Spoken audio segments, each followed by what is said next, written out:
Hello, bachcho. Let's read out the question first. Question says a parallel plate capacitor with plate area A and plate separation D equals 2 meter has a capacitance of 4 microfarad.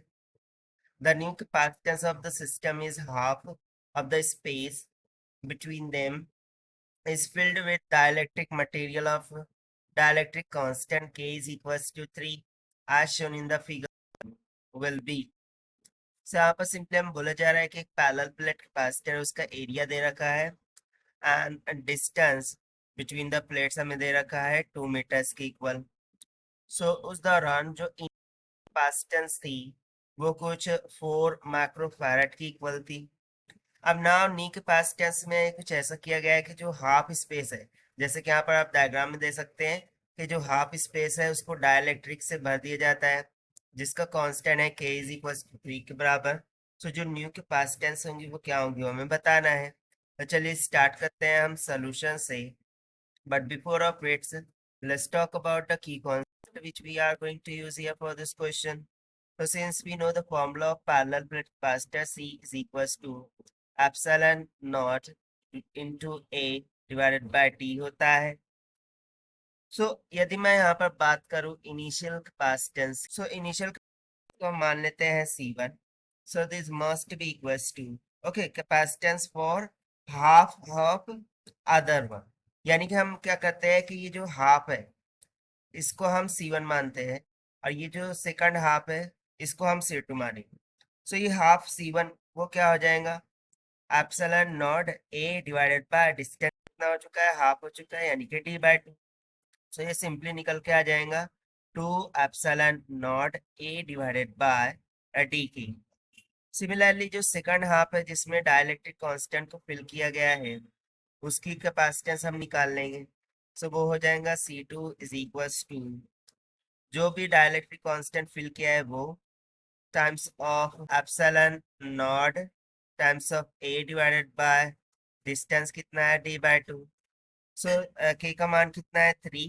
सो 3 और ये 2 पर जाकर multiply कर देंगे तो 3 2 6 हो जाएगा epsilon naught A divided by D के ऊपर। ये आ गया हमारे पास C2 का मान। अब यदि हम इन दो कैपेसिटर्स को देखें सो एक दूसरे के साथ सीरीज में कनेक्टेड है। So by using the formula of series combination, we can calculate the equivalent. So we will say the C equivalent, this must be equals to 1 by C1 plus 1 by C2. So यहाँ से 1 by C equivalent, this will be equals to, देखिए 1 by C1 है, so D ऊपर चला जाएगा और numerator आ जाएगा तो नीचे बचेगा epsilon not times of A into 2 plus में सिमिलरली यहाँ पे ऐसे ही होगा D divided by 6 times of epsilon naught A हो जाएगा।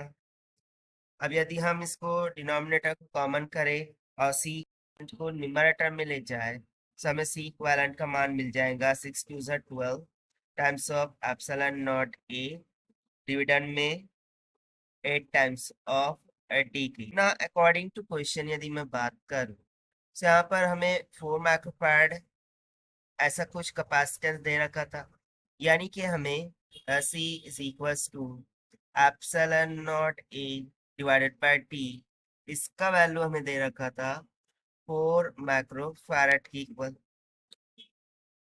सो उसी को हमें यहाँ पर एडजस्ट करना होगा।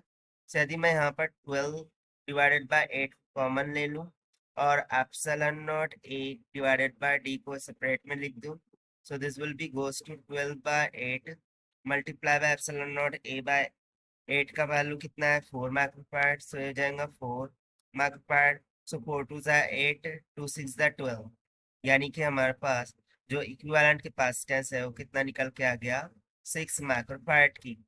यही हो जाएगा हमारा required answer for this question, जो कि हमने फाइंड आउट किया है by using the general formula of parallel plate capacitors. And now according to one option C is correct. So this is the required solution. I hope you understood well. Best of luck. Thank you.